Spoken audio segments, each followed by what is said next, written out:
மீண்டும் மீண்டும் ஒரு விஷயத்தை தெளிவாக சொல்லிக்கிறேன். எங்களுடைய கொள்கை எதிரி பிஜேபி, அதில் எந்த மாற்று கருத்துமே கிடையாது. மீண்டும் சொல்கிறேன், பிஜேபி தான் அரசியல் எதிரி. திமுக இவங்க எங்களை ஒரு பிஜேபி அணி போன்று கட்டமைக்கிறாங்க. அது என்ன கட்டமைச்சாலும் அது வேலைக்கு ஆகாது. நாங்கள் உறுதியாக பிஜேபியினுடைய சித்தாந்த அரசியலை நேரடியாக எதிர்க்கிறோம். அதில் எந்த மாற்று கருத்தும் கிடையாது. தமிழ்நாடு அரசியல் என்பது தாவேகாவா திமுக என்கின்ற ஒரு களமாக மாறிடுச்சு.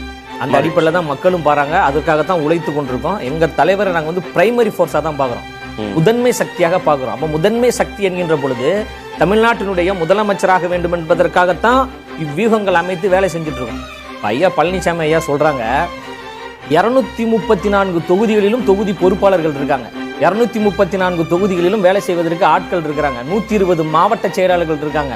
பேருந்தே செல்ல முடியாத கிராமத்திலும் மக்கள் இயக்க கொடி இன்று வரை பறந்து கொண்டிருக்கு. தமிழ்நாடு முழுவதும் தமிழக வெற்றி கழகத்தினுடைய கொடி பறந்து கொண்டிருக்கு. 90 லட்சம் உறுப்பினர்கள் கட்சியில சேர்ந்துருக்கிறாங்க.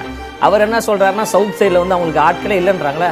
வாய்ப்பு இருந்தா நானே கூட்டிட்டு போறேன் ஐயாவை. தமிழ்நாடு முழுவதும் என் கூட வர சொல்லுங்க. எந்த இடத்துல வெற்றி கழகம் இல்லைன்னு அவரால் சொல்ல முடியுமா? தமிழ்நாடு முழுவதும் பரந்துபட்ட மக்கள் தமிழக வெற்றி கழகில் அதீத அளவில் இருக்கிறாங்க, அதிகமாக இருக்கிறாங்க.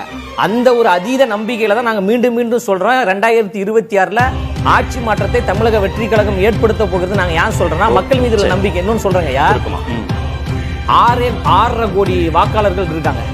5 கோடி பேர் தான் ஓட்டு போடுறாங்க. மீது 1.5 கோடி வாக்காளர்கள் எங்க போனாங்க? அப்போ அவங்க ஒரு மாற்றத்தை தேடுறாங்க. அந்த மாற்றத்தை கொடுக்கக்கூடிய ஒரு இடத்துல தமிழக வெற்றி கழகம் இருக்கு.